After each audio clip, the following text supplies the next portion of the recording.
মাত্র ৩ মিনিটের ভিডিওর কারণে কোম্পানির কোটি কোটি টাকার ক্ষতি হয়েছিল। সফট ব্যাংকের মতো বিনিয়োগকারী প্রতিষ্ঠানগুলো তাদের টাকা উত্তোলন করে নিতে শুরু করেছিল। সোশ্যাল মিডিয়ায় কোম্পানিকে হেয় করে কথা বলতে শুরু করেছিল। সিওকে পদত্যাগ করতে হয়েছিল। সোশ্যাল মিডিয়ায় মানুষ উত্তপ্তমূলক কথা বলতে শুরু করেছিল।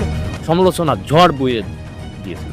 কোম্পানির আইপিও পড়তে শুরু করেছে। সফট ব্যাংকের মতো বিনিয়োগকারী প্রতিষ্ঠান ব্যাংক তাদের টাকা তুলতে শুরু করেছে। মাত্র ৩ মিনিটের কারণে যা ঘটেছিল সেটি হচ্ছে করোনাকালীন সময়ে কোম্পানিটির অবস্থা অন্যান্য কোম্পানির মতোই খারাপ ছিল।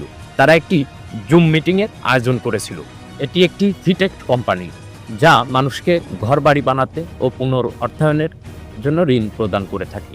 কোম্পানির সিও একটি জুম মিটিংয়ের আয়োজন করে, যেখানে কোম্পানির ৯০০ শ্রমিক ওই মিটিংয়ে অংশগ্রহণ করে।